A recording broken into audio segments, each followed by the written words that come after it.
થાનગઢ નગરપાલિકાના રહીશો પ્રાથમિક સુવિધાના અભાવે ભયંકર પરેશાની ભોગવી રહ્યા છે।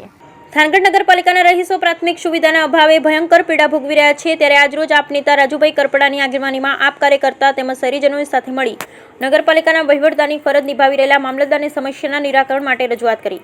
થાનગઢ શહેરમાં ગંદકીના સામ્રાજ્યથી લોકો પીડાઈ રહ્યા છે। ગટરો ઉભરાય છે, પીવાનું પાણી શુદ્ધ મળતું નથી, રોડ તૂટેલી ગયેલા છે, હોસ્પિટલમાં પૂરતા સંસાધન નથી, પૂરતા ડોક્ટર નથી, શિક્ષણ માટે પૂરતા બેસવાના વર્ગ નથી, બાળકોને ભણવામાં પૂરતો શિક્ષક નથી, યુવાનો માટે ગ્રાઉન્ડ નથી। 1.25 લાખથી વધારે વસ્તી ધરાવતા થાનગઢ તાલુકામાં પણ એક સારી લાઇબ્રેરી નથી। તમામ મુદ્દે રજૂઆત કરવામાં આવી। જો યોગ્ય કાર્યવાહી નહીં થાય તો આક્રમ દેખાવ કરવાની ચીમકી ઉચ્ચારી। બ્યુરો રિપોર્ટ જયેશભાઈ મોરી, થાનગઢ।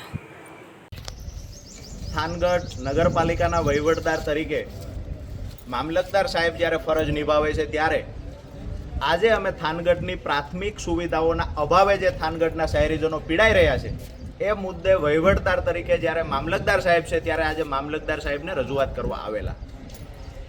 અમે છેલ્લા 6 મહિનાથી થાનગઢની ગંદકી મુદ્દે લડીએ છીએ, થાનગઢના રોડ રસ્તા મુદ્દે લડીએ છીએ। મહિલાઓ જે ખરેખર થાનગઢમાં ટ્રાફિકની સમસ્યા અને ઓવરલોડ વાહનોના કારણે જે અકસ્માતો વારંવાર થાય છે, ગંદકીથી મહિલાઓ પીડાય છે, તમામ મુદ્દે છેલ્લા 6 મહિનાથી લડીએ છીએ। પણ જ્યારે બી રજૂઆત કરવા આવીએ છીએ ત્યારે ખુરશી પરના અધિકારી બદલાઈ ગયેલા હોય છે। એટલે કે છેલ્લા 6 મહિનાની અંદર 4 થી 5 વખત અહીંયા ખુરશી પરના અધિકારી એઝ એ મામલતદાર સાહેબની બદલીઓ થઈ ગઈ છે। જે ખરેખર અહીંના જે લોકો છે એની જે પીડા છે એ સમજવાના પ્રયત્ન કર્યા પહેલાં સાહેબની બદલી થઈ જાય છે। આજે અમે એ અપેક્ષા રાખીએ છીએ સરકાર પાસેથી કે થાનગઢની અંદર 1.25 લાખથી વધારે વસ્તી ધરાવતો તાલુકા મથક હોવા છતાં અહીંયા સારા રોડ રસ્તા નથી, અહીંયા સ્કૂલ છે તો પૂરતા શિક્ષકો નથી, બેસાડવા બાળકોને બેસાડવા પૂરતા વર્ગ નથી, હોસ્પિટલની જે વ્યવસ્થા કરવામાં આવી છે તો ત્યાં પૂરતા સંસાધનો નથી લેબોરેટરી માટેના, ત્યાં પૂરતા ડૉક્ટરો નથી કોઈ વિભાગના, રોડ રસ્તામાં મોટા ખાડાઓ પડેલા છે, ઓવરબ્રિજના કારણે તમામ વેપારીઓ હેરાન થાય છે।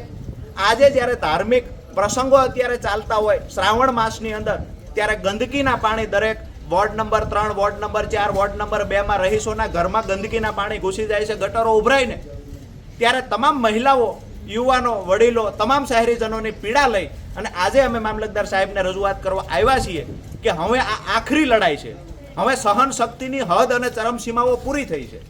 6 મહિનાથી લડીએ છીએ તેમ છતાંય કોઈ અધિકારીના પેટનું પાણી હલતું નથી। આજે અહીંયા મોટી સંખ્યામાં યુવાનો પણ અમારી સાથે જોડાયા છે રજૂઆત કરવા માટે કે સ્પર્ધાત્મક પરીક્ષાની તૈયારીઓ જે યુવાનો કરે છે એ યુવાનો માટે સારું ગ્રાઉન્ડ પણ આ સરકાર થાનગઢમાં આપી શકી નથી।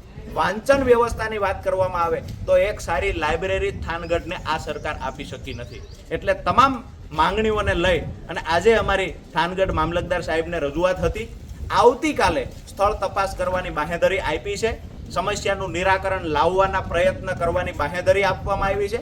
જો અગર નિરાકરણ નહીં આવે તો આવનાર દિવસોમાં થાનગઢ નગરપાલિકાની તમામ સમસ્યાઓ મુદ્દે આમ આદમી પાર્ટી મેદાનમાં ઉતરશે અને આક્રમકતાથી જેવડી પણ લડાઈ લડવાની થાય આમ આદમી પાર્ટી પરિવાર મજબૂતાઈથી અહીંના રહીશો માટે લડશે। આભાર।